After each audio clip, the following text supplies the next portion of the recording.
கொடுக்க வேண்டும் என்று நினைத்தவுடன் அது யாராக இருந்தாலும் எந்த உயிராக இருந்தாலும் மனிதன் என்று இல்லாமல் அனைவருக்கும் கொடுக்கக்கூடியவர்களே கொடுப்பதே கொடைமடம் என்று சொல்லப்படுகின்றது.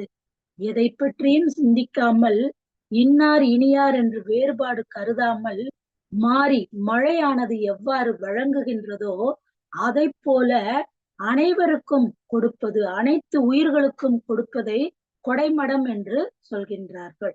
இவ்வாறு கொடைமடம் பட்டவர்களை வள்ளல்கள், அதுவும் கடையேழு வள்ளல்கள் என்று தமிழிலே கொண்டாடி இருக்கின்றார்கள்.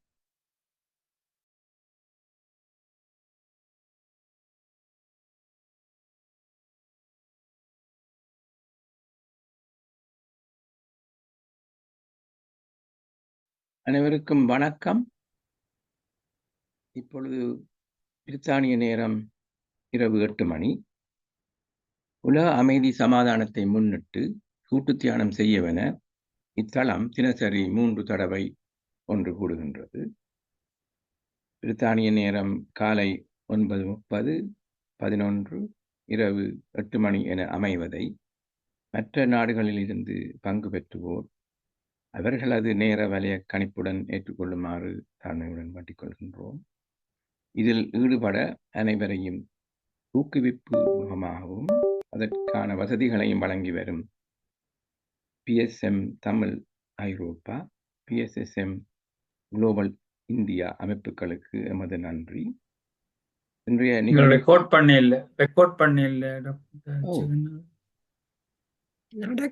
இருக்கா? இன்றைய தினம் 1238வது நாளாக நிகழ்வுகள் நடைபெற்றுக் கொண்டிருக்கின்றன. முதலில் தியானம் பற்றிய சிறு விளக்கத்துடன் அதன் செய்முறை பற்றி கேட்ட பின் 30 நிமிடம் வரை தியானத்தை மேற்கொள்வோம். அதற்கு நன்றியுரை கூறிய பின் பிரதம நிகழ்வாக பேராசிரியர் கௌரிராஜ் அவர்களுடைய உரை இருக்கின்றது, கொடை மடம் என்ற தலைப்பில். இறுதியாக கலந்துரையாடலின் பின் அறிவித்தல்களுடன் நிகழ்வு முற்றுப்பெறும்.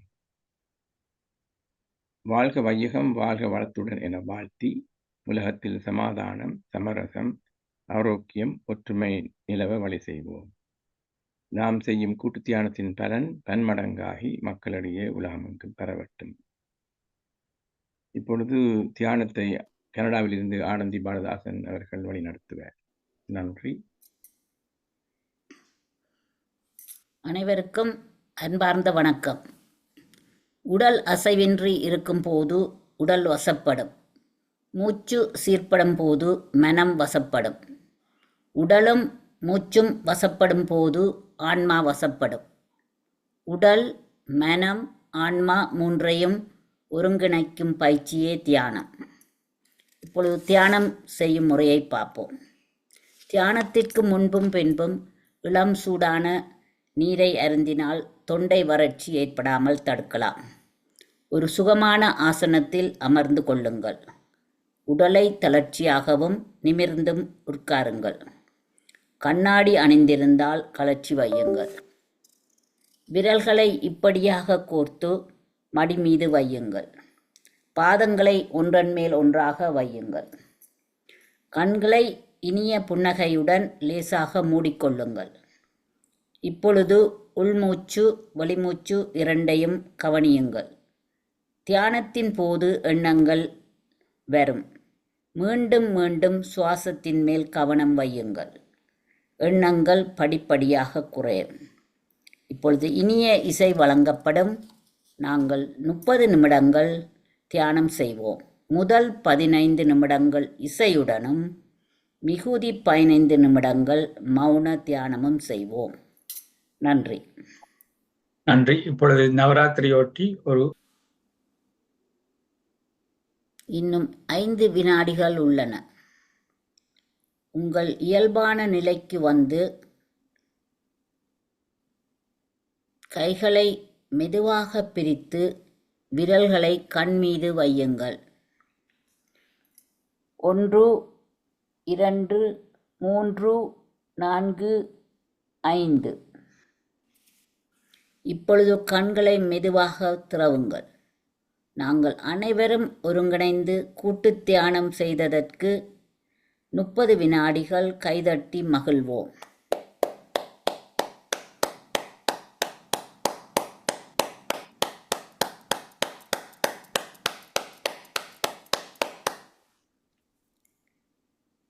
இத்தியானத்தில் பங்கு பற்றிய அனைவருக்கும் எல்லோர் சார்பிலும் எமது இதயபூர்வமான நன்றியை தெரிவித்துக் கொள்கின்றோம். இப்பொழுது டாக்டர் ஜெகநாதன் மாஸ்டரிடம் கையளிக்கின்றேன். நன்றி. நன்றி ஆனந்தி மாஸ்டர். இதுவரை தியானத்தை அருமையாக வழிநடத்திய ஆனந்தி பாலதாசன் மாஸ்டருக்கு முதலில் நன்றி.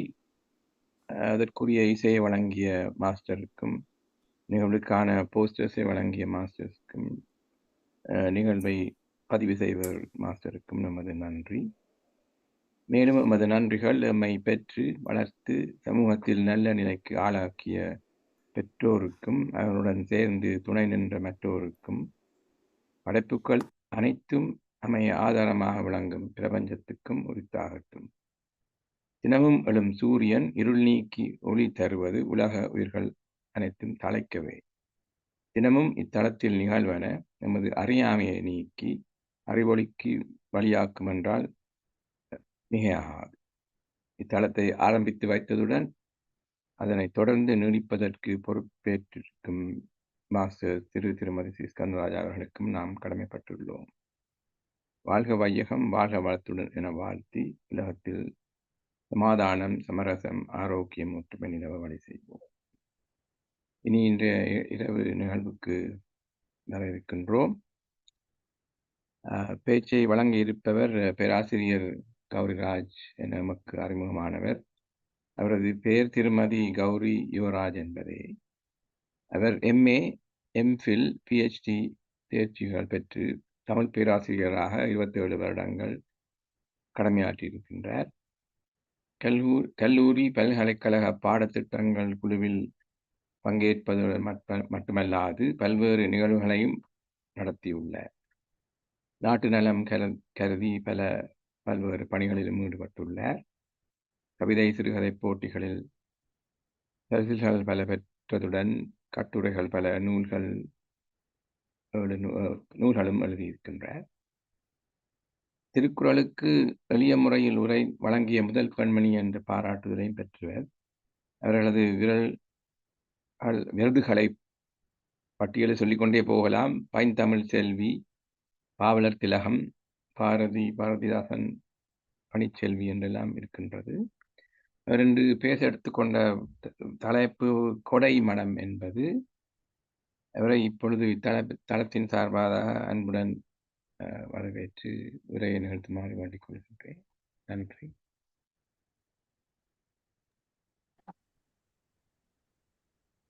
உலகிற்கு இணைந்த பெற்றோருக்கும் எங்கும் நீக்கமர நிறைந்திருக்கும் பிரபஞ்ச பேராற்றலுக்கும் என்றுமுள்ள தமிழுக்கும் முதல் வணக்கம். இத்தலத்தை 3 முறை செம்மையாக நடத்தி கொண்டிருக்கும் திருமதி ஸ்ரீகந்தராஜா அவர்களுக்கு சிறப்பு வணக்கம். என்னை சிறப்பாக அறிமுகப்படுத்திய ஜெகநாதன் ஐயா அவர்களுக்கும் சிறப்பு வணக்கம். இந்த நிகழ்வில் பல்வேறு விதத்திலும் உதவி கொண்டிருக்கக்கூடிய டாக்டர் சாந்தா மனோ, சிவாமோகன் போன்றோருக்கும் என்னுடைய சிறப்பு வணக்கங்கள். மற்றும் இத்தலத்தில் இணைந்துள்ள அனைத்து நல்லுள்ளங்களுக்கும் தனித்த இனிய வணக்கத்தை கூறி என்னுடைய உரைக்குள் நான் செல்கின்றேன்.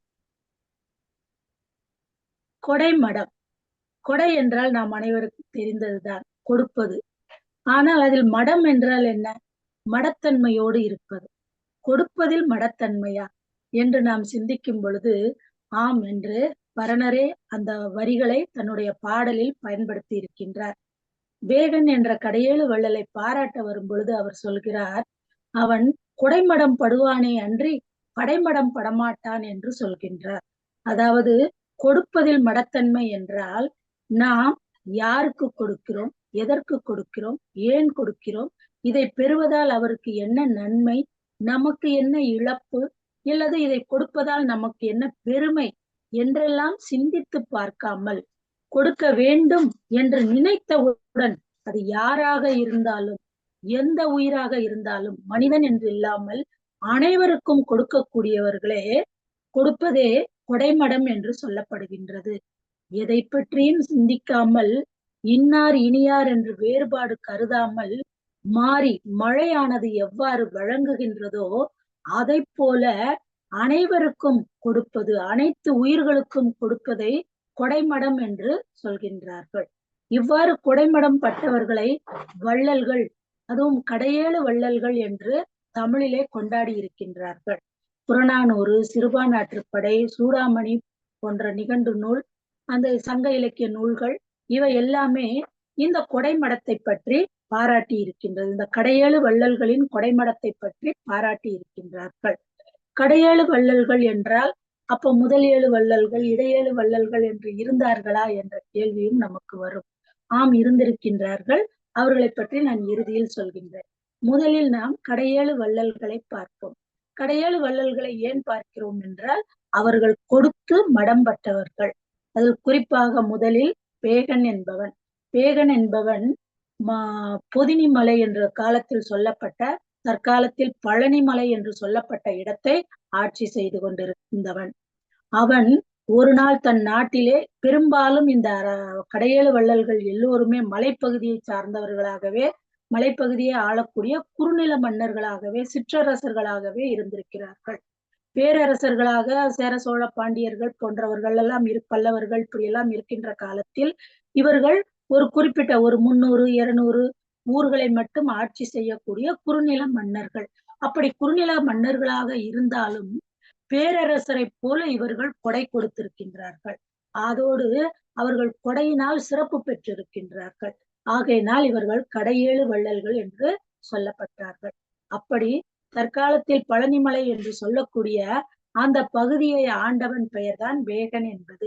இவன் என்ன செய்தான் என்று கேட்டால், ஒரு நாள் மலைவளத்தை காண வேண்டும் என்று அப்படியே சென்று கொண்டிருக்கின்ற நேரத்தில், மேகங்கள் கருத்து மழை பொழிய தயாராக இருந்த நேரத்தில் மயில் ஒன்று தன் தோகையை விரித்து ஆடி இருக்கிறது. இவன் நினைத்திருக்கின்றான், ஐயோ பாவம், இது குளிரில் நடுங்குகிறது என்று கருதி உடனே அந்த தன்னுடைய மேல் அங்கியை உடனே எடுத்து அதற்கு அவன் போர்த்தி விட்டிருக்கின்றான். தான் மேலே போட்டிருந்த மிக உயர்ந்த ஒரு கலிங்கத்தை எடுத்து அதற்கு மேலே போர்த்தி விடுகின்றான். இதை பார்த்து அவன் உடன் சென்றவர்கள் மயிலுக்கு கூட இறங்கி இவன் தன்னுடைய போர்வையை போர்த்தி விடுகின்றானே என்று சொல்லி இவனை பாராட்டினார்கள். ஆக மயில் குளிரில் நடுங்குகிறது என்று நினைத்தவுடன் உடனே என்ன அதிலிருந்து அதற்கு விடுதலை கொடுக்க முடியும் என்று சிந்தித்தானே தவிர, தன்னுடைய விலையுயர்ந்த போர்வையை கொடுக்கலாமா, மயிலுக்கு அது ஏற்புடையதா, அதை வாங்கிக் கொள்ள மயிலுக்கு தகுதி இருக்கிறதா என்றெல்லாம் அவன் பார்க்கவில்லை. பாரதி கூட அதுதான் சொல்வான், ஒரு நல்ல காரியம் நீங்கள் செய்ய வேண்டும் என்று நினைத்தால் இன்றே செய்யுங்கள், அதுவும் நன்றே செய்யுங்கள், ஒன்றே செய்யுங்கள், நன்றே செய்யுங்கள், இன்றே செய்யுங்கள், இன்றும் கூட இன்னே செய்யுங்கள் என்று சொல்லுவார். உடனடியாக செய்து விடுங்கள் என்று சொல்லுவார். அதை போல பேகனும் நாளை என்று சிந்திக்காமல் உடனடியாக அவன் அந்த போர்வையை எடுத்து போர்த்தியதனால் அவன் கொடை கொடுத்ததில் மடத்தனமாக இருக்கலாம், ஆனால் அவனுடைய பெயர் வரலாற்றிலே வள்ளல் என்று குறிக்கப்பட்டு விட்டது. அடுத்த அந்த கடையேழு வள்ளல்களில் அடுத்து வரக்கூடியவர் யார் என்றால் பாரி. பாரியும் இந்த பரம்புமலை என்ற பகுதியை ஆட்சி புரிந்தவர்.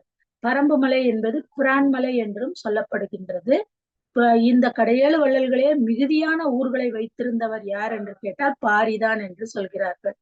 பாரி என்ன அப்படி கொடைமடம் பட்டார் என்றால், அவர் தான் சென்று கொண்டிருந்த வழியிலே ஒரு முல்லை கொடி பூத்து தரையில் பற்றுக்கோடு இல்லாமல் தரையிலே கிடந்ததா.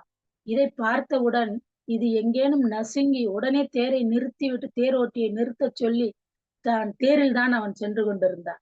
அவன் உடனே இறங்கி அந்த முல்லை கொடிக்கு தன்னுடைய தேரையை அதன் அருகில் இழுத்து கொண்டு செல்ல வைத்து நிறுத்தி அதன் மீது படர விடுகின்றார்.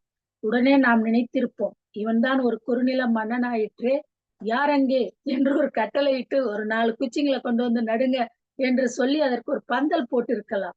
அவ்வாறு செய்யாமல் உடனடியாக அதை பாதுகாக்க வேண்டும், அதற்கு ஒரு பற்றுக்கோடு கொடுக்க வேண்டும் என்று விலை உயர்ந்த பொன்னும் மணியும் தேரும், எவ்வளவு விலை உயர்ந்தது அந்த தேர், அப்படியெல்லாம் யோசிக்காமல் உடனடியாக அந்த முல்லை கொடியை எடுத்து தன் தேரிலே படர விடுகின்றார்.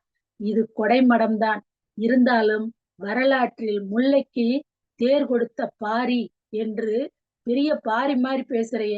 பாரி ஒருவன் மட்டுமில்லை, மாரியும் உண்டு இம்மாநிலத்தில் கொடுப்பதற்கு என்று சொல்லக்கூடிய அளவிற்கு பாரியின் புகழ் பரவியது. அதோடு பாரி மாரிக்கு நிகராக வழங்கக்கூடியவன். அவன் மிகுந்த தமிழ் பற்று உடையவனாகவும் இருந்திருக்கின்றான். இந்த பேகன் தமிழ் பற்று மிகுதியாக உடையவனாக இருந்தான். புலவர்கள் பேச்சை கேட்கக்கூடியவனாகவும் இருந்தான். அவனுக்கும் அவன் மனைவிக்குமே ஒரு முறை சண்டை வந்த பொழுது பேகன் என்ன செய்கின்றான், மனைவியை தனியாக ஒரு அரண்மனையில் போய் இரு என்று விட்டு விடுகின்றான். உடனே புலவர்கள் பேகனுடைய மலைவளத்தை பாடிக்கொண்டு வரும் பொழுது ஒரு பெண் தேம்பி தேம்பி அழுகிறதை பார்த்தவுடன் யார் என்று கேட்கிறார்கள். பேகனுக்கு உறவா என்று கேட்கிறார்கள். உடனே அவன் சொல்கின்றாள், நான் ஒரு காலத்தில் உறவாக இருந்தேன், இப்பொழுது நான் அவனுக்கு உறவாக இல்லை, அவனுக்கு வேறு ஒருத்தி உறவாக இருக்கிறாள் என்று சொல்லி அழுவதை பார்த்தவுடன் பரணர் உடனடியாக சென்று, பரணர் தான் மிகுதியாக இந்த கடையெழு வள்ளல்களை பற்றி பாடியிருக்கின்றார். அவர் நான் வரும் வழியில் இப்படி நடந்தது என்று அந்த செய்தியையே ஒரு பாட்டாக பாடி பேகனை அறிவுறுத்துவார். அவர் போனார் என்றால் முடமோசியார் என்று சொல்வார்கள். அக்காலத்தில் முடத்தை எல்லாம் கருத மாட்டார்கள், அறிவு ஒன்றையே திறமாக நினைப்பார்கள். அந்த முடமோசியாரும் சென்று இதையே பாடுகின்றார். பெருந்தலை சாத்தனார் என்று குமணனை பாடியவர் அவரும் சென்று இதே கருத்தை, கண்ணகி, அவன் அந்த மனைவியின் பெயர் கண்ணகி.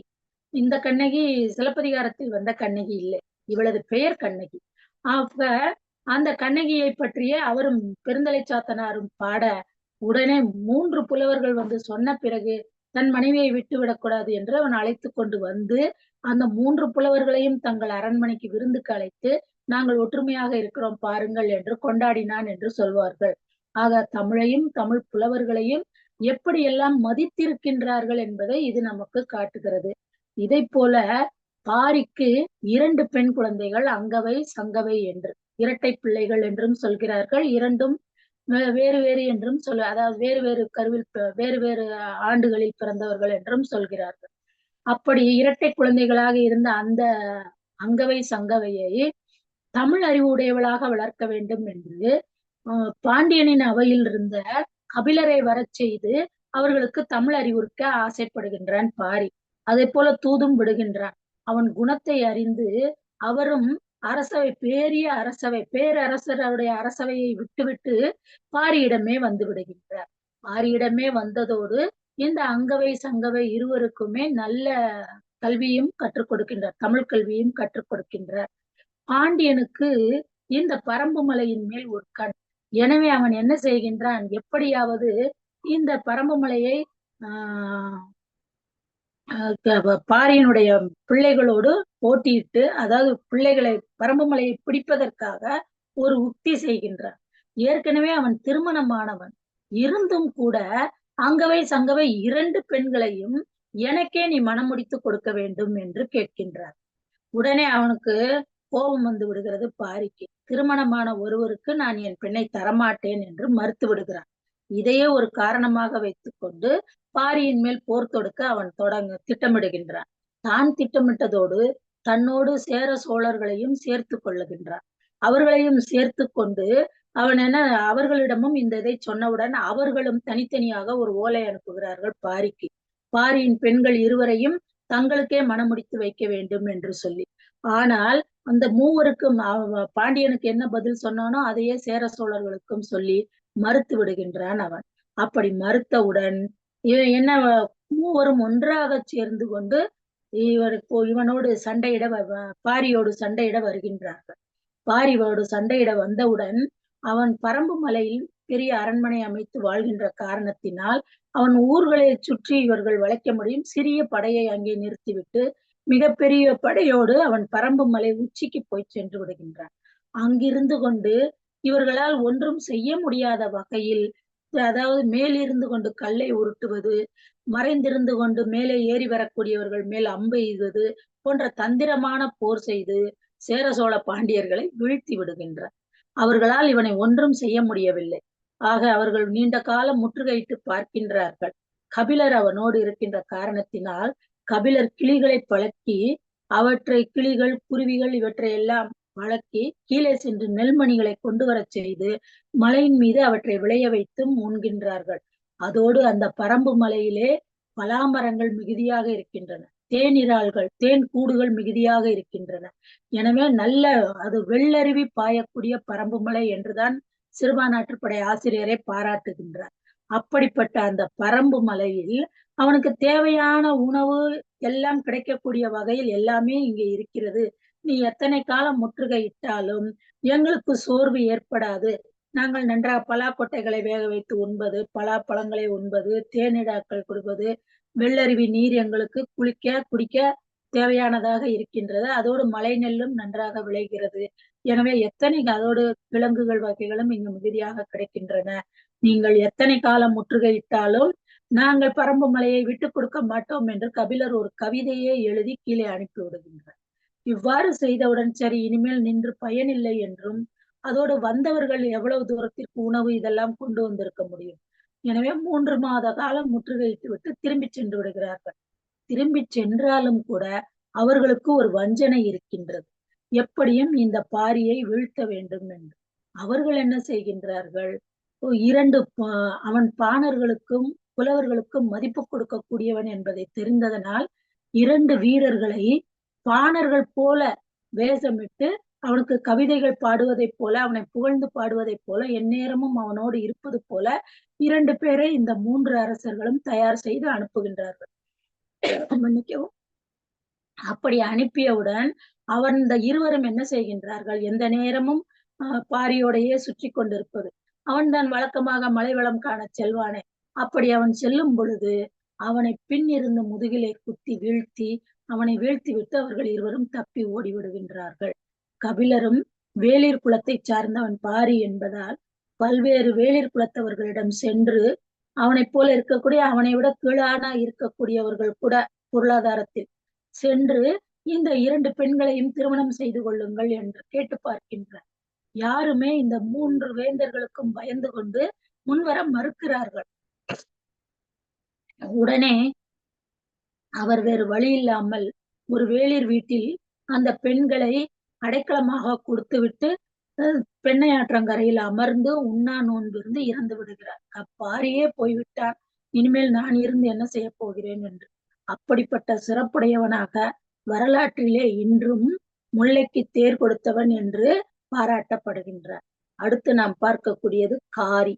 காரி என்பவன் காரி குதிரை வைத்திருந்த காரணத்தினால் அவன் காரி என்று சொல்லப்பட்டான். அதோடு அவன் மிகப்பெரிய படையும் வைத்திருந்தான். அந்த காரி என்பவன் என்ன செய்கின்றான் என்றால், வருபவர்களுக்கெல்லாம் குதிரைகளை பரிசாக கொடுக்கக்கூடியவனாம். இந்த மிகுதியான குதிரைகளை பரிசாக கொடுத்து, இரவலர்களுக்கு பரிசாக குதிரைகளை கொடுத்த காரணத்தினால் மிகுதியாக தன்னை நாடி வரக்கூடியவர் இன்னார் இனியார் என்ற வேறுபாடு கருதாமல் அனைவருக்குமே குதிரைகளை கொடுத்ததனால் அவனும் கடையேழு வள்ளல்களில் ஒருவராக இடம்பெறுகின்றான். இவன் மிகப்பெரிய படை வைத்திருந்ததோடு இவன் அடிக்கடி சேர சோழ பாண்டியர்களோடும் உறவாகவும் இருக்கக்கூடியவன். அப்படி உறவாக இருந்த காரணத்தினால் இவன் என்ன செய்கின்றான்? மலையமான், இவன் ஆட்சி புரிந்த நாடு மலையமான் நாடு என்று சொல்லப்படுகின்றது. எனவே மலாடு என்று தற்காலத்தில் அது மருவி வழங்குகிறது. திருமுடிக்காரி என்றும் அழைக்கப்படுகின்றான் இவன். இந்த திருமுடிக்காரி, ஏன் திருமுடிக்காரி என்ற பெயர் வந்தது என்றால், குறுநில மன்னர்கள் எல்லாம் கிரீடம் சூட்டிக் கொள்ள மாட்டார்கள். ஆனால் சேர சோழ பாண்டியர்களுக்கு இவன் உதவியாக இருக்கின்ற காரணத்தினால், யாரோடாவது அவர்கள் போர் புரிகிறார்கள் என்றால் இவன் சென்று அவர்களுக்கு உதவுவான். அப்படி யாருக்கு இவன் உதவுகிறானோ அவர்கள் நிச்சயமாக வெற்றி அடைவார்கள் என்ற நிலையில் இருக்கின்றான். இவன் இன்னொரு கடையேழு வள்ளல்களில் ஒருவரான ஓரியை, அவன் ஓரி குதிரை வைத்திருந்தவன், அவன் ஓரி என்று சொல்லப்பட்டான். வல்வில் ஓரி, இத்தனைக்கும் வில்வித்தையில் மிகவும் சிறந்தவன், அர்ஜுனனை போன்ற வீரமுடையவன் என்று சொல்லப்படக்கூடியவன். அவனையே தோற்கடித்து கொன்று விடுகின்றான். அவன் யார் என்றால் அதியமானின் நண்பன். அதியமான் யார் என்றால் அவரும் கடையேழு வள்ளல்களில் ஒருவர், தகடூரை தலைநகராக கொண்டு ஆட்சி புரிந்தவர். இந்த மலையமான் மலாடு நாட்டை தலைநகராக கொண்டு கொஞ்சம் ஊர்களை வைத்துக் கொண்டு வாழ்ந்த ஒரு சிற்றரசன் தான். உடனே அதியமானுக்கு கோபம் வந்து அவனோடு போர் புரிகின்றார். காரியோடு போர் புரிந்து முதல் முறை போரிலே காரியை ஓட ஓட விரட்டி விடுகின்றார். ஆனால் காரி சில காலம் பதுங்கி இருந்து மீண்டும் சேரமான் இரும்புரை என்பவனோடு சேர்ந்து மிகுந்த படையோடு வந்து அதியமானையே கொன்று விடுகின்றார். அப்படி மிகப்பெரிய இவர்கள் எல்லாம் இப்படி அரசர்களுக்கு வெற்றியும் தோல்வியும் வருவது இயல்பு. ஆனால் அவர்களுடைய வெற்றி தோல்வியை விடவும் அவர்கள் படைபலத்தை விடவும் அவர்களுடைய கொடையே சிறப்பாக இங்கே பேசப்பட்ட காரணத்தினால் கடையேழு வள்ளல்கள் என்று சொல்லி இன்றும் நாம் அவர்களை கொண்டாடி கொண்டிருக்கின்றோம். அடுத்ததாக நாம் பார்க்க போவது காரிக்கு அடுத்ததாக அதியமான். அதியமான் என்பவன் தகடூரை தலைநகராக கொண்டு ஆட்சி புரிந்த ஒரு மன்னன். அவனை காண ஔவையார் வருகின்றார். ஔவையார் வரும் பொழுது அவன் என்ன செய்கின்றான்? ஒரு மந்திர ஆலோசனையில் அமர்ந்திருக்கின்றான். வந்து பார்க்காமல் விட்டு விடுகின்றான். ஆனால் வேலைக்காரர்கள் சென்று அவனிடம் சொல்லாமலும் விட்டு விடுகிறார்கள், ஔவையார் வந்திருக்கிறார் என்று. உடனே ஔவையாருக்கு கோபம் வந்துகிறது. கூரை மேல் சோறு என்று பறந்தால் காக்கைக்கு எந்த கூரை வேண்டுமானாலும் சோறு கிடைக்கும். நானும் காக்கை போல பல இடம் செல்லக்கூடியவள். நீதான் கொடுப்பது சோறோ? நீதான் வள்ளலோ? உன்னிடம் பரிசு வாங்க நான் இத்தனை நேரம் காத்திருக்க வேண்டுமோ என்று கோபமாக ஒரு பாடலை பாடத் தொடங்கி விடுகிறார். அப்படி அவர் பாடத் தொடங்கியவுடன்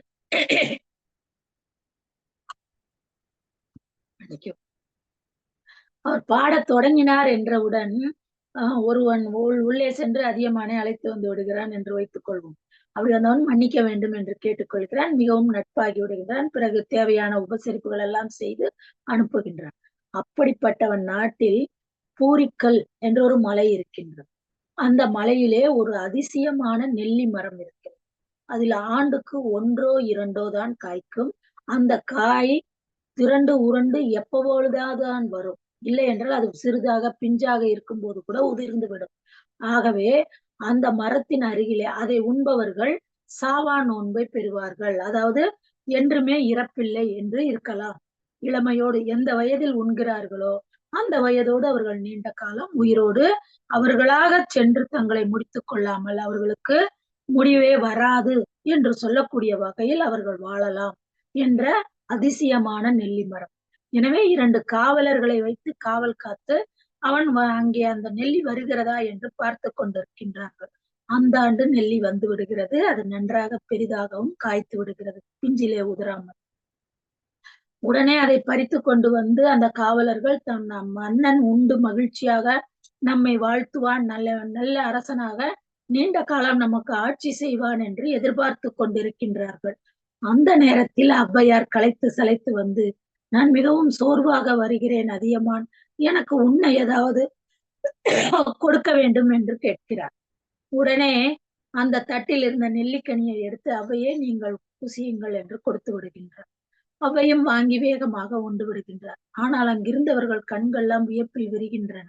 நீண்ட காலம் இளமையோடு வாழக்கூடிய ஒரு கனியை தான் உண்ணாமல் களைத்து வந்த ஔவைக்கு கொடுத்து விட்டானே என்று. உண்ட பிறகுதான் ஔவைக்கும் அந்த செய்தி தெரிய வருகிறது.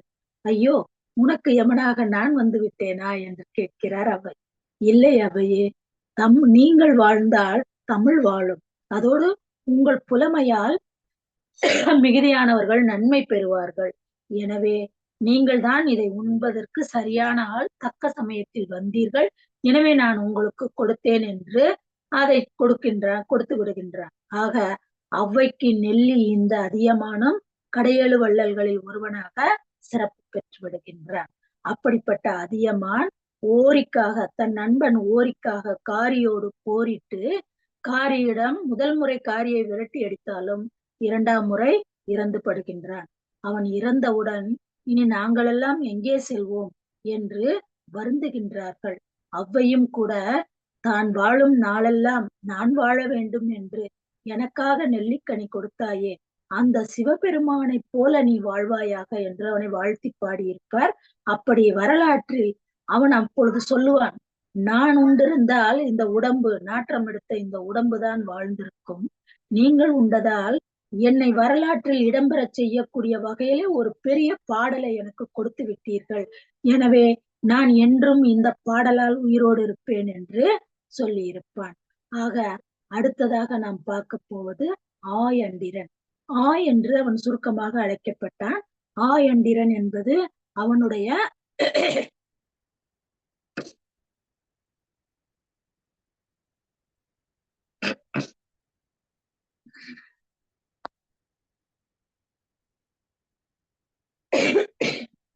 வல்வில் ஓரிக்கு அப்புறம் ஆயை பார்க்கலாம்.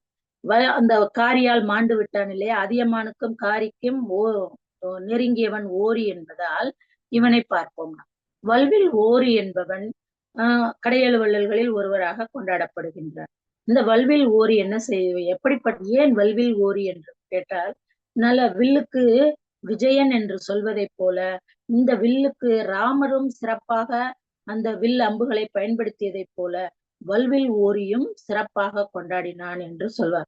ராமாயணத்திலே ஒரு இடத்தில் தாடகையை எய்த அம்பானது தாடகையை துளைத்ததோடு அங்கிருந்த மலையையும் துளைத்து 7 மராமரங்களையும் துளைத்து மண்ணுக்குள் புகுந்து முடிந்தது என்று கம்பர் பாடியிருப்பார்.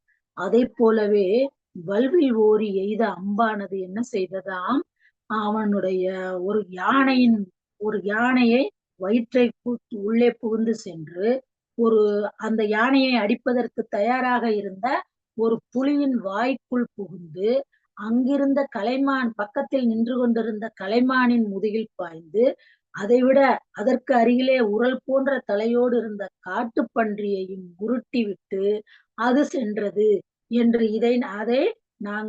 அதோடு மட்டுமல்லாது ஒரு புற்றுக்குள் இருந்த ஒரு ஓணானையும் அந்த உடும்பையும் வீழ்த்தி விட்டு அது மண்ணுக்குள் புதைந்தது என்று ஒரு பாடியிருப்பார் ஒரு பாடல்.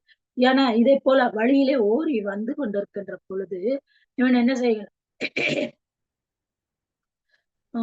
பாணர்கள் வந்து கொண்டிருக்கின்றார்கள் காட்டு வழியாக. அப்படி வரும் பொழுது இவன் ஆண்ட பகுதி எது என்று கேட்டால் ஓரியினுடைய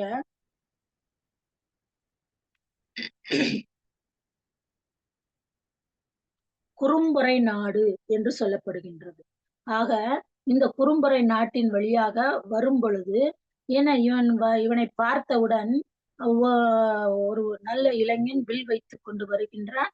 அவன் அவன் எய்த வில்லு அம்பானது இத்தனை விலங்குகளை சாய்த்து விட்டது என்று வியந்து பாடியிருக்கிற பொழுது அவர்கள் களைத்து சோர்ந்து வந்திருக்கிறார்கள் என்று தெரிந்தவுடன் இவன் என்ன செய்கின்றான், அவர்களுக்கு உடனே தான் வேட்டையாடிய அந்த கலைமானை எடுத்து தானே நெருப்பு மூட்டி கற்களை கடைந்து, இவனோடு எப்பொழுதும் காவலர்கள் வருவார்கள், ஆனால் அன்று வரவில்லை. எனவே இவனே நெருப்பு மூட்டி அதன் தசைகளை சுட்டு அவர்களுக்கு பசியாரச் செய்கின்றான்.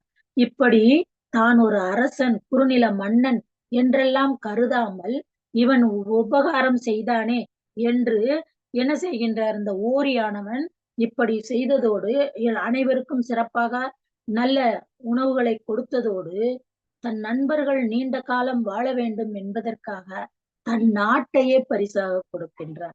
எல்லோரும் நாட்டிலிருந்து தேவையானதை தனக்கென்று வைத்துக் கொண்டு பிறகு கொடுப்பார்கள். ஆனால் தன் நாட்டையே பரிசாக சிந்திக்காமல், இதனால் என்னாகும், நாம் நடுத்தருவில் நிற்போமா என்றெல்லாம் யோசிக்காமல் இவன் நாட்டையே கொடுக்கின்றான். எனவே அவனால் அந்த ஓரியானவன் மிக சிறப்பாக கொண்டாடப்படுகின்றான். அப்படிப்பட்டவனைத்தான் அந்த காரி என்றவன் சேரமான் இரும்புரைக்காக அவன் ஆண்ட அந்த ஓரி ஆட்சி புரிந்தது கொல்லிமலை, அது குறும்புரை நாடு என்றும் சொல்லப்படுகின்றது. அந்த கொல்லிமலையின் மேல் சேரமானுக்கு ஒரு கண் இருந்ததனால் அதை கவர வேண்டும் என்று காரியிடம் சொல்லி காரியோடு சேர்ந்து சென்று போரிட்டு ஓரியை வீழ்த்தி அந்த மலையை சேரன் கைப்பற்றி கொள்கிறான். இதனால் அந்த நாட்டையும் இழந்து அவனும் இறந்தவுடன் நாங்கள் என்ன செய்வோம் என்று பாணர்கள் எல்லாம், இத்தனை வில்வித்தை நிறைந்த ஒருவன் இறந்து விட்டானே என்று கடையேழு வள்ளல்கள் இறந்த பொழுதும் அதியமான் இறந்த பொழுதும் அதே போல் வாடுகிறார்கள். இந்த ஓரி இறந்த பொழுதும் அப்படியே வாடுகின்றார். அடுத்து நாம் பார்க்க போறது நல்லி என்ற நளிமலை நாடன், அதாவது ஊட்டி உதகை என்றெல்லாம் சொல்லக்கூடிய இடத்தை இவன் நளிமலை நாடு என்று சொல்லப்படுகிறது. அது தற்காலத்தில் ஊட்டி என்று உதக மண்டலம் என்று சொல்லப்படுகிறது. அந்த பகுதியை ஆட்சி புரிந்தவன். இவனும் என்ன செய்கின்றான், வருபவருக்கு ஈர நன்மொழி, வந்தவங்களுக்கு எல்லாம் அன்பா அவங்களா பார்த்து பாடட்டும், அவங்களா பார்த்து நடனமிடுறாங்கன்னா இடட்டும், நாம யாரையும் கட்டளை இட வேண்டாம், குயில் எப்பொழுது விரும்புமோ அப்பொழுது கூவட்டும் என்பதைப் போல புலவர்களும் பாணர்களும் எப்பொழுது விரும்புகிறார்களோ அப்பொழுது பாடட்டும் என்று சொல்லி இவன் அப்படியே அவர்களுக்கு உபசரிப்பு செய்வான் என்று சொல்லி ஈர நன்மொழி வழங்கியதோடு அவர்களுக்கு வேண்டிய உணவுகளை கொடுத்து அவர்கள் வறுமை போக தேவையானதை எல்லாம் வாரி வாரி வழங்கக்கூடியவனாக இருக்கின்றான் என்று சொல்கின்றார். அண்டிரனை பற்றி சொல்லும் பொழுது கொடைமடம் இவன் ஆய் இம்மை செய்தது மறுமைக்காம் என்னும் அறவிலை வணிகன் இல்லை என்று சொல்கின்றார். ஆக இன்று நாம் செய்கின்றோம், இதனால் நமக்கு நாளை நன்மை விளையுமோ என்று எதிர்பார்க்காமல் கொடுக்கக்கூடியவன் ஆயண்டிரன். இவன் என்ன செய்கின்றான்? இவனுக்கு ஒரு முனிவர் நீல் நாகம் நல்கிய நீல மணியையும் ஒரு ஆடையையும் கொடுக்கின்றார்கள். இதை வைத்திருப்பவர்கள் பெரும் சிறப்பு பெறுவார்கள் என்று சொல்கின்றார்கள். ஆனால் இவன் அதை தனக்காக வைத்துக் கொள்ளாமல் ஆலமரத்தின் அடியில் இருந்த சிவபெருமானுக்கு அதை வழங்கி விடுகின்றான். இப்படி தனக்கு கிடைத்த சிறப்பையும் தான் பிறருக்கு கொடுக்க வேண்டுமே தவிர தாம் அவற்றை வைத்துக் கொள்ள கூடாது என்று சொல்லி அவன் என்ன செய்து விடுகின்றான்? மற்றவர்களுக்கு கொடுத்து விடுகின்றான். சூடாமணி நிகண்டானது ஆகையினால் அவனும் கடையேழு வள்ளல்களில் ஒருவனாக கொண்டாடப்படுகின்றான். கடையேழு வள்ளல்களை பற்றி சொல்லும் பொழுது முதல் 7 வள்ளல்கள் என்றும் இருந்திருப்பார்கள் இல்லையா? அப்படி முதல் 7 வள்ளல்கள் என்று நாம் பார்க்கும் பொழுது செம்பியன், காரி, நலன், துண்டுமாரி, நிருதி, விராடன் என்பவர்களை முதல் 7 வள்ளல்கள் என்று சூடாமணி நிகண்டு குறிப்பிடுகின்றது. இவர்களின் பெயர்கள் தான் தெரிகிறதே தவிர இவர்கள் என்ன செய்தார்கள், எதற்காக முதல் 7 வள்ளல்கள் என்று சொன்னார்கள் என்று தெரியவில்லை. அதோடு இவர்கள் தமிழ் அரசர்கள் இல்லை என்பதும் தெரிய வருகின்றது. இடையேழு வள்ளல்கள் என்று பார்க்கும் பொழுது அக்குரன், சந்திமான், அந்திமான், சந்தன், கர்ணன், சிசுபாலன், விராடன் இவர்கள் 7வரும் இடையேழு வள்ளல்கள் என்று சொல்லப்படுகின்றார்கள். இவர்களிலும் கர்ணனும் சிசுபாலனும் தவிர வேறு ஒருவரை பற்றியும் நமக்கு தெரியவில்லை. கர்ணனின் கொடையை பற்றி சொல்ல வேண்டும் என்றால் நாம் என்ன செய்யலாம்? அவன் ஒரு முறை கிருஷ்ணர் கொடையாளி கர்ணன் என்று சொன்னாராம். துரியோதனனுக்கு உடனே கோபம் வந்து விட்டதா. நான் கொடுத்ததைத்தானே அவன் கொடுக்கின்றான், அவன் என்ன புதிதாக கொடுக்கின்றான் என்று கேட்டானாம். சரி, நீங்கள் இருவருமே செல்வம் வைத்திருக்கின்றீர்கள், நீ கொடுத்ததையே அவன் கொடுக்கிறான் என்றாலும் நான் உங்கள் இருவருக்கும் ஒரு போட்டி வைக்கின்றேன், யார் அதில் வெற்றி பெறுகிறீர்கள் என்று பார்ப்போம் என்கின்றார். சரி என்கின்றார்.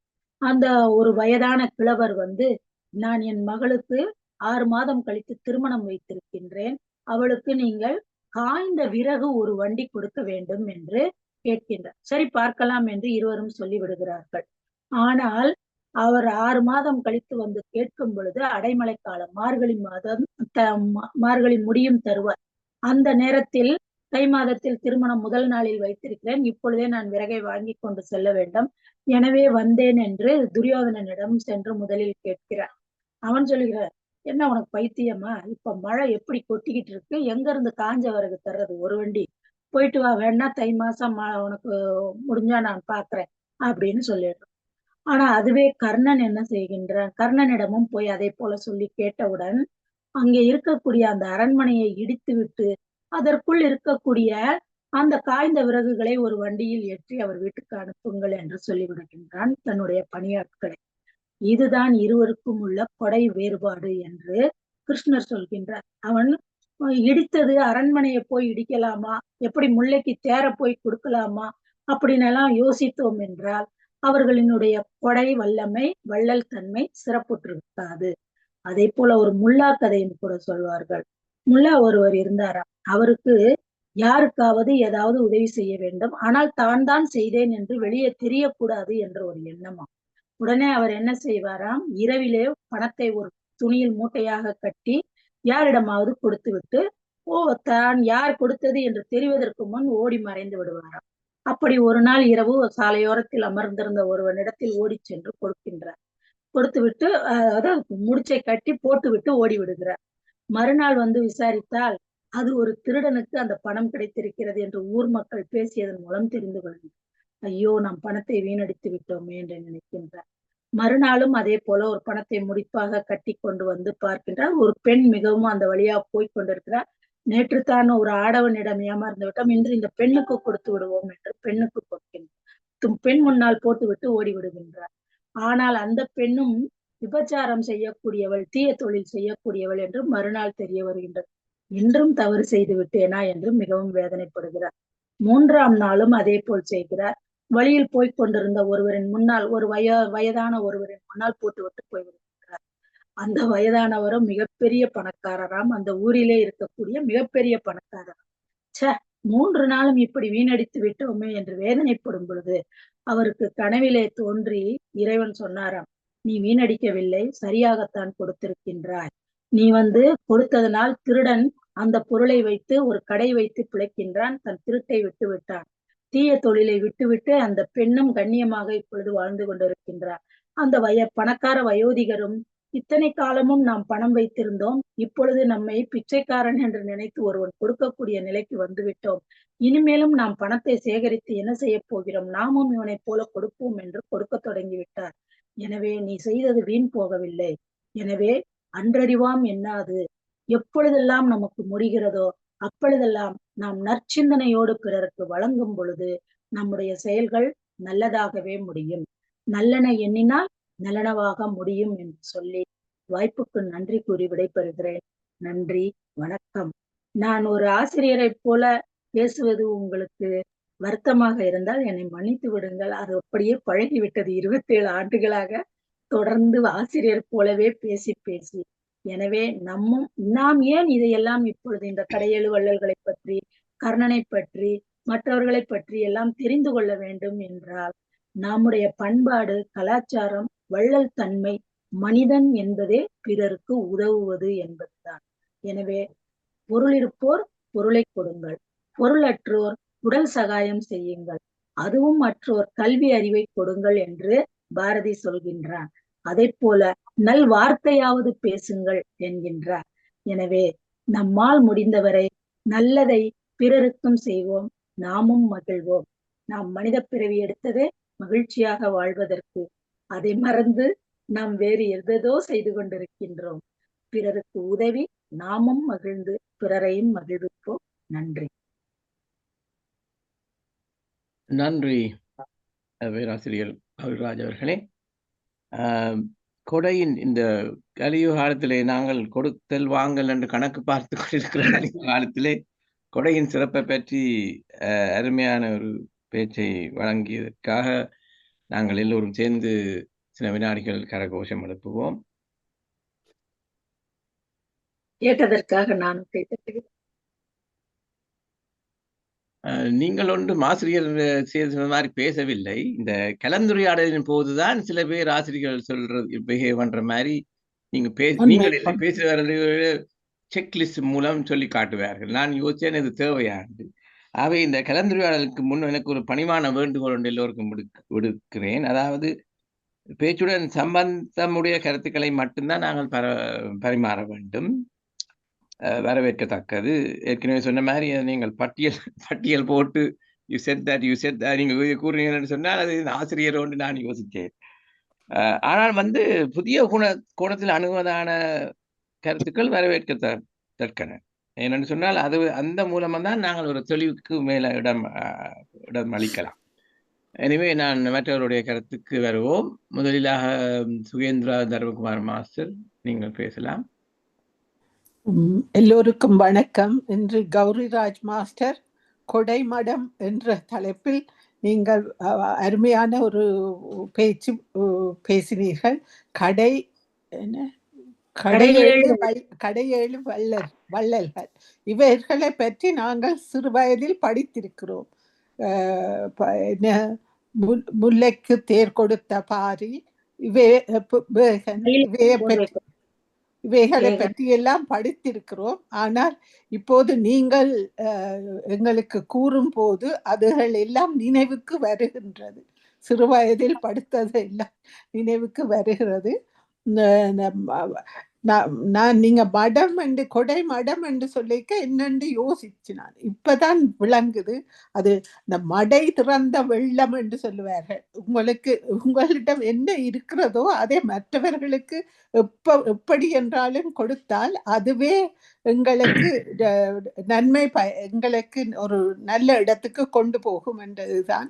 மிக்க நன்றி அம்மா, நன்றாக இருந்தது உங்களுடைய பேச்சு. இது எங்களுக்கு இன்று எங்களோடு பகிர்ந்தமைக்கு நன்றி கூறி விடைபெறுகிறேன். நன்றி, வணக்கம். நன்றி. நன்றி சுகேந்திர மாஸ்டர். அடுத்தபடியாக ஆனந்தி மனதாசன் நினைக்கின்றேன். அன்புள்ளங்களுக்கு இனிய வணக்கம். கௌரி ராஜ் மாஸ்டர், மிகவும் அருமையாக இருந்தது. உண்மையில நாங்கள் அந்த சும்மா மேலால படித்தது இன்றைக்கு நீங்கள் நல்ல வடிவா எல்லாம் உங்களுக்கு விளங்கப்படுத்தினீர்கள். கூட கடையேழு வள்ளர்களை பற்றி தான் கூறினீர்கள். மற்றது முதல் ஏழு வள்ளர்கள், இடையேழு வள்ளர், இந்த 3 புரிவா என்ன? இந்த கடையேழு வள்ளர்கள் தான் இவர்கள். பாரி, காரி, ஓரி, அதியமான், வள்ளல், ஓரி, நல்லி, இன்னும் ஒரு ஆள் இருக்கும். சரி, மிகவும் அருமையாக இருந்தது. பேரன், பேகன். அப்ப உண்மையில மிகவும் அருமையாக இருந்தது. என்ன சொல்லுங்க, இந்த சும்மா மேலால தெரியும் கடையல் வள்ளல்கள் என்று.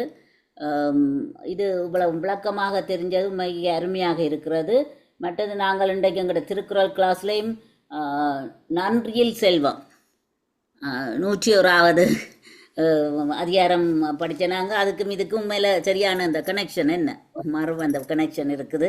மிகவும் அருமையாக இருந்தது. இதுதான் இந்த பிரபஞ்சம்னு சொல்கிறது. என்னென்னா உண்மையில நாங்கள் உண்ட இது பண்ணினதுக்கு அதுக்கு கண்டினியூஷன் மாதிரி உண்மைக்கு அருமையாக இருந்தது. மிகவும் அருமையாக இருந்தது. நீங்கள் திரும்ப வந்து இப்படிப்பட்ட உங்களுக்கு இப்படி தமிழில் மேன்மை உள்ள இதுகளை கொண்டு வந்து பேச்சுக்களை கொண்டு வந்து எங்களுக்கு கூற வேண்டும் என்று கேட்டுக்கொள்கிறேன். மிகவும் அருமையாக இருந்தது. உண்மையில் நீங்கள் டீச்சர்மாய் கதைக்கேலன் மிகவும் அருமையாக கதைச்ச நீங்கள் எங்களுக்கு விளங்கக்கூடியதாக இருந்தது. மிகவும் நன்றி. நன்றி ஆனந்தி மாஸ்டர். அடுத்தது அருந்ததி மாஸ்டர் நினைக்கின்றேன். அனைவருக்கும் வணக்கம். மிக்க நன்றி பேராசிரியர் கௌரிராஜ் அம்மா அவர்களே. மிகவும் அருமையான பேச்சு. கொடை மடம் என்பதை பற்றி மிகவும் அழகாக கூறினீர்கள். எத்தனையோ கதைகள் அதில் வந்தது கூறினீர்கள். எனக்கு பிடித்தது அந்த அதிகமான அந்த நெல்லிக்கனி கொடுத்தது. ஏனென்றால் அவர் வந்து தனக்கு தான் இருக்காம இவக்கு கொடுத்தா எல்லாருக்கும் அந்த எல்லாத்தையும் பரப்புவா என்று சொல்லி கொடுத்திருக்கிறார். அது ஒரு உண்மையான ஒரு ஏன்னா தனக்கு தான் வாழ வேண்டும்னு யோசிக்காம ஔவையாரை கொடுத்தது. அது ஒரு நீ வாழ்ந்தால் குலம் வாழும் என்று சொல்லி இருக்கிறார். அருமையான பேச்சு. மற்றவர்களை பற்றியும் அழகாக கூறினீர்கள். ஆனா எனக்கு இந்த மனதை தொட்டது அந்த மனத்தான். மிக்க நன்றி. அருமையான பேச்சு. நன்றி. நன்றி அருந்ததி மாஸ்டர். விஜயலட்சுமி ராமச்சந்திர மாஸ்டர் அடுத்ததாக பேச உள்ள.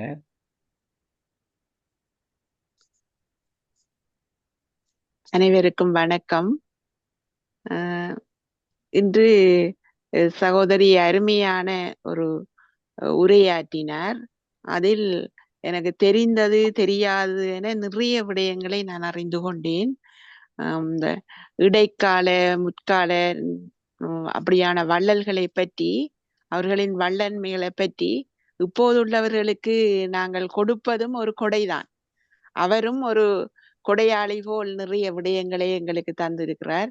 அவரை நான் பாராட்டாமல் இருக்க முடியவில்லை. மிகவும் அருமையான பேச்சு. அதில் என்னை கவர்ந்தது அந்த பாரியின் 2 பெண்களுக்கும் பாரி தமிழ் வளர்க்க வேணுமென்று கபிலரிடம் தமிழை புகட்டச் சொல்லி அந்த 2 பெண்களையும் தமிழுக்காகவே அர்ப்பணித்த ஒரு வள்ளல், ஒரு கொடையாளி. அது என்னை மிகவும் கவர்ந்தது. இவ்வாறு நிறைய விடயங்கள், புது புது விடயங்களை நான் அறிந்து கொண்டேன். அத்தனையும் தந்த நீங்களும் ஒரு கொடையாளி. எனக்கு பாராட்டுக்கள், வாழ்த்துக்கள். நன்றி. இந்த பாரி மகளிரை பிறகு ஔவையார் வந்து அவர்கள் விரும்பிய ஒருவரோட சேர்த்து வைக்கின்றார், திருமணம் முடித்து வைக்கின்றார்.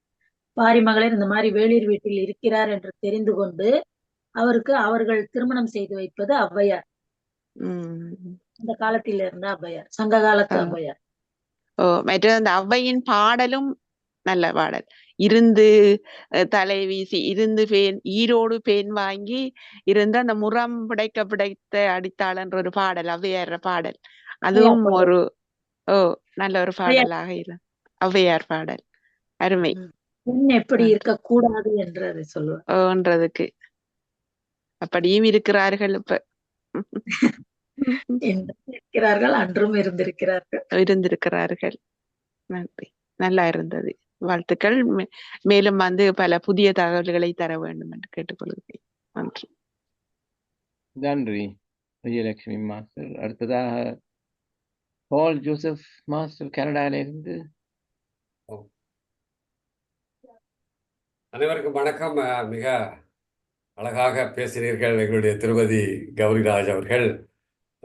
நீங்க தமிழ்நாட்டுல இருந்தா பேசுறீங்க? சென்னைங்க. சென்னையில. பரவாயில்ல. இந்த நேரத்துல ரொம்ப அது இல்ல ஹாலிடேல நிக்கிற, இங்கிலாந்துல ஹாலிடேல நிக்கிற. லண்டன்ல இருக்கேன். நன்றி நன்றி. இல்ல எப்பவுமே நீங்க இந்த நேரத்துல கலந்து கொள்வது ரொம்ப மகிழ்ச்சி. அதாவது அங்க இரவா இருந்தாலும்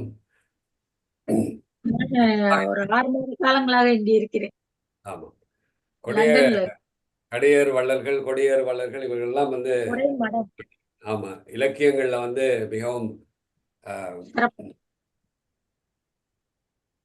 இலக்கியங்கள்ல இவர்களை பற்றிய வரலாறுகளை நாங்கள் அவ்வப்போது தெரிந்திருக்கிறோம், படித்திருக்கிறோம். உங்களுடைய பேச்சு மூலம் இன்றைக்கு மிக விரிவாக அதை பற்றி தெரிந்து கொள்ளக்கூடியதாக இருந்தது. மிக்க நன்றி.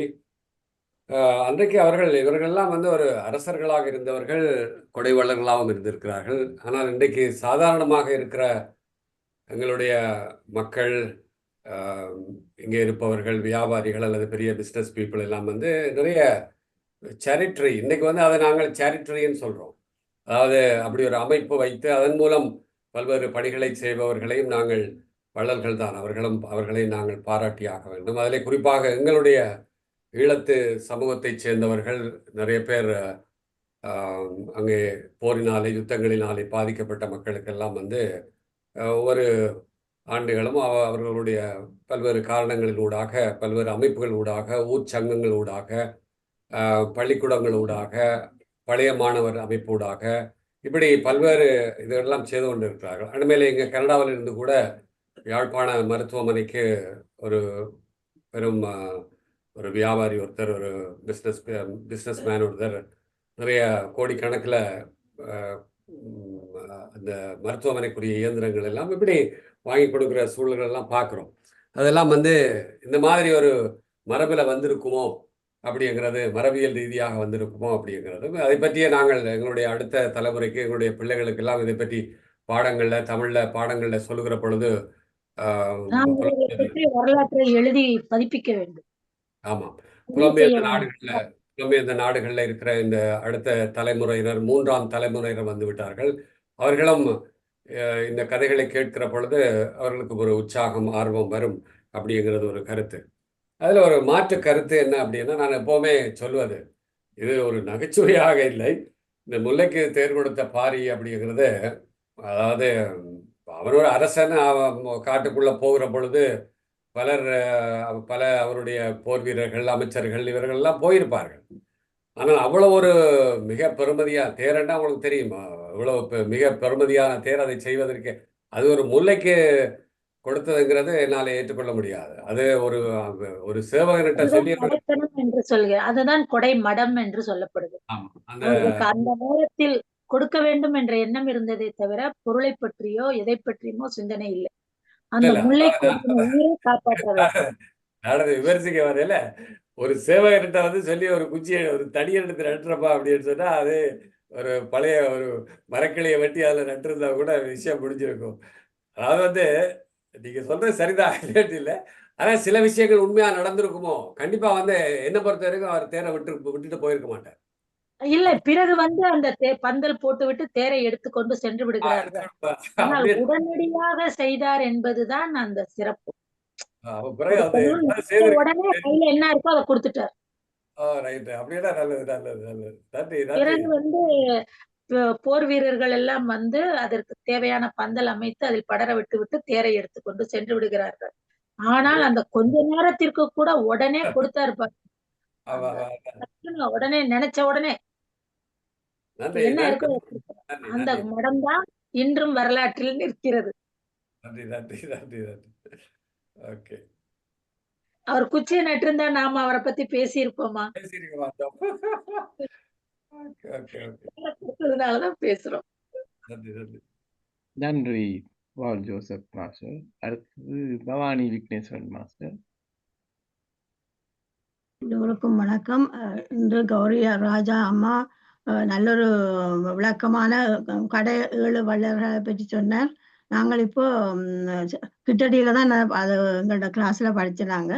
7 வள்ளலை பற்றியும் படிச்சு அதில் நல்லி என்ற வள்ளலை பற்றியும் சொல்லிச்சுனா அதில் கேட்கும் பாரிக்கும் 2 பெண் குழந்தைகள் என்பது அப்பதான் எனக்கு தெரியும்.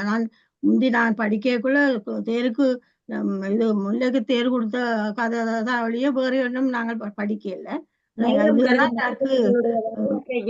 சொல்லவில்லை. இன்னும் நிறைய வரலாறு விரிவா இருக்கு. நேரம் கருதி சொல்லவில்லை. ஒரு சிலர் விரிவாக சொன்னேன்.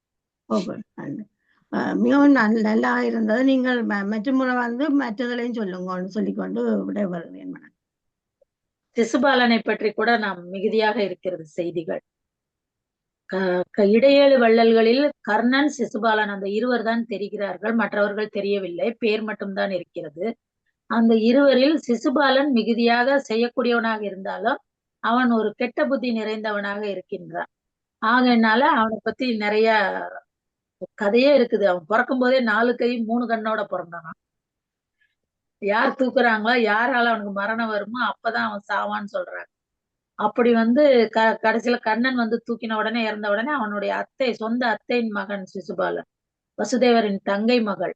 எனவே தங்கை மகன் சிசுபாலன் அவன் இவனாலதான் மரணமா அப்படின்னு சிறு வயது முதலே இவன் தான் நமக்கு யமன் என்று அவனுக்கு தெரிந்ததால் கண்ணன் என்றாலே அவனுக்கு ஆகாது.